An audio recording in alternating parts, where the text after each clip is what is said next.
World Travel Radio, in association with Breaking Travel News, brought to you by the World Travel Group.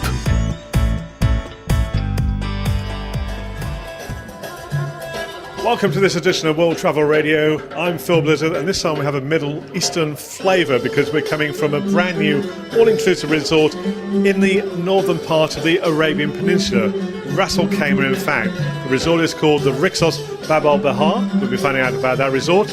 And in the programme this time we're also taking a bit of the FIFA World Cup. As I'm in the Emirates, I'm talking to someone from Emirates Airline about their sponsorship of the FIFA World Cup and FIFA in general. We'll also be taking a look at the next round of the World Travel Awards, which will be happening in Greece beginning of August. But first, let's get underway with the latest news from the travel industry. World Travel Radio. It's very much an aviation focus. The International Airlines Group has reported second quarter operating profits of €380 million, some €135 million better than last year. Revenue for the quarter, the group which operates British Airways, Iberia and Vueling, was up 6.7% to €5,086 million. West African carrier Sky Airlines has cancelled all flights to Liberia and Sierra Leone as fears over the outbreak of the Ebola virus there continue to spread. The carrier suspended all flights to and from Freetown and Monrovia. In Europe, Germany, Lufthansa has reported lower than expected second quarter profits as ticket prices continue to fall on North America, Asian and European routes. The German flag carrier Lufthansa also saw strike action weigh in on results. From North America, Boeing is to base its 787-10 Dreamliner production in North Charleston. Boeing has said that final assembly of the 787-10, the newest and longest member of the 787 Dreamliner family of airplanes, will take place exclusively in North Charleston, South Carolina. Boeing will continue to assemble both 787-8s and 787-9s in Everett, Washington and North Charleston.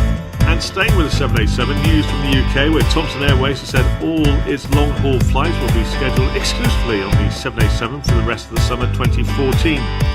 As the first UK airline to only fly long-haul on the 787, Thomson Airways will give thousands of customers from across the UK the chance to experience the revolutionary new aircraft en route to destinations like Mexico and Mauritius. And finishing off this roundup of aviation news, the Dubai-based Emirates Airlines confirmed it will stop routing flights through Iraqi airspace in order to protect against the threat of Islamic militants. Emirates said in a statement, "We are closely monitoring the situation along with international agencies and will never compromise the safety of our customers and crew."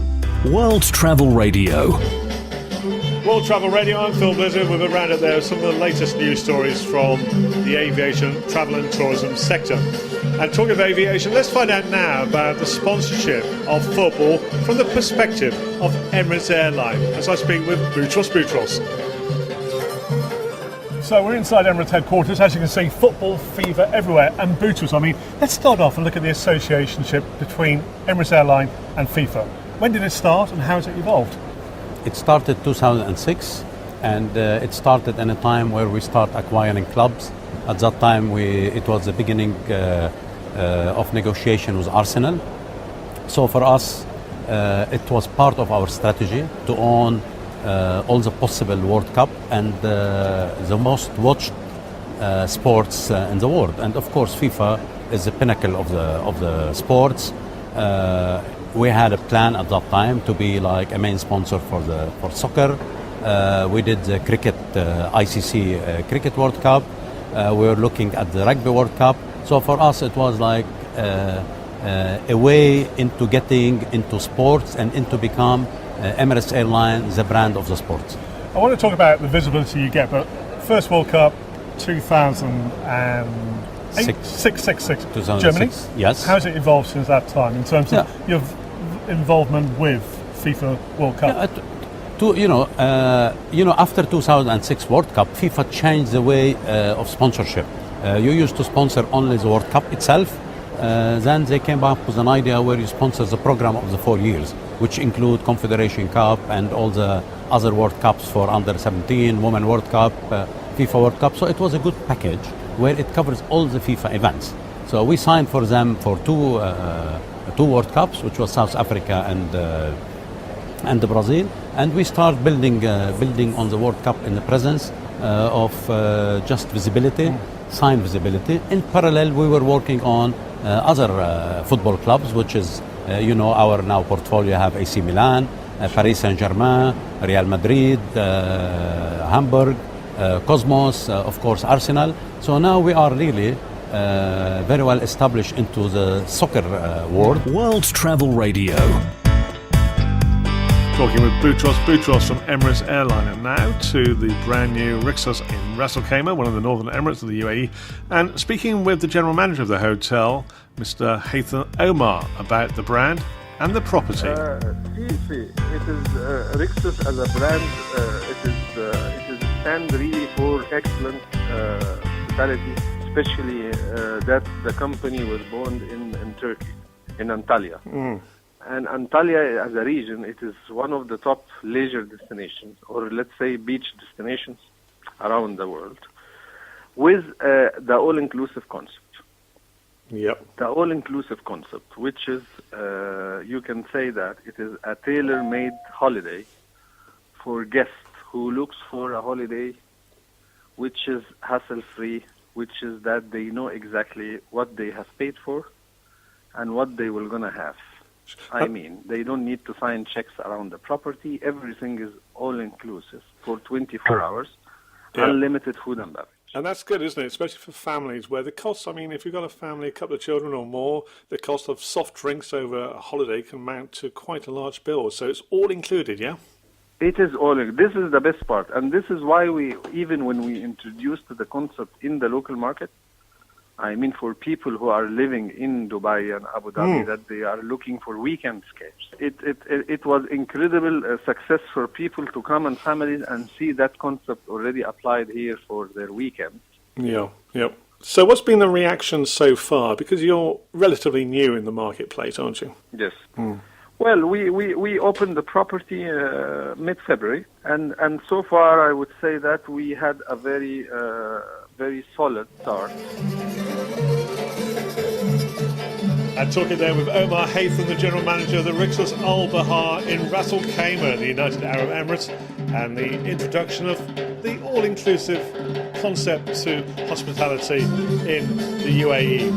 So, moving from the Middle East, moving west towards Greece now, and August the 2nd, and August will see the European round of the World Travel Awards. So let's find out more what we can expect at the awards to be held in Athens. So Phil, you know that usually World Travel Awards ceremonies are one evening. It's the main ceremony and the award event. But for us, how could I put all the Greek philoxenia in just one night? Sure. It was impossible. Okay. So I needed more time.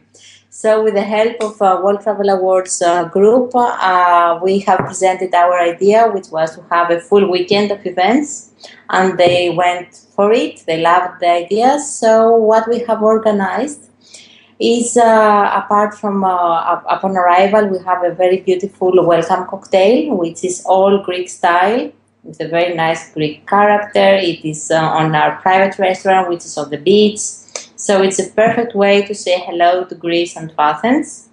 And that's on the 1st of August, in the evening of the 1st of August. On the 2nd of August, in the morning, our guests will have a very unique chance to have a private tour at the Acropolis Museum, which has recently been awarded as one of the best museums around the world. So that's very unique, and I'm sure that people will love it. Then on the evening of the 2nd of August, we have, of course, the World Travel Awards ceremony, which we are all looking forward to see who the big winners will be. And finally, how could we not finalize in a very unique way? We have organized a memorable private cruise on the Saronic Gulf. This will be from around 11 o'clock in the morning until 4 o'clock at lunchtime, where we'll have a chance to see some islands and travel through and have a very, very nice experience. I'm sure it's going to be a great experience, isn't it? And as you mentioned, regarding the awards, people from all over Europe, from all aspects of travel and tourism, will be flooding into Athens, to your hotel. So when it comes to the awards themselves, what can be expected regarding from the perspective of your hotel? Phil, I can't tell you everything. We've been working so hard to keep this a mystery. It will definitely be the Greek character and the Greek philoxenia, as I already told you. We want people to understand that both Greek companies and Greek in the tourism industry is ready to do everything, and it's up to it. So I'm sure they will have a very, very nice dinner, and it will be a memorable event. Well, thanks very much to Nikki telling us more about the World Travel Awards happening in Athens in the beginning of August. I'm Phil Blizzard with World Travel Radio, brought to you by Breaking Travel News. And wherever you are, whatever you're doing, we wish you bon voyage and safe travels. World Travel Radio, in association with Breaking Travel News, brought to you by the World Travel Group.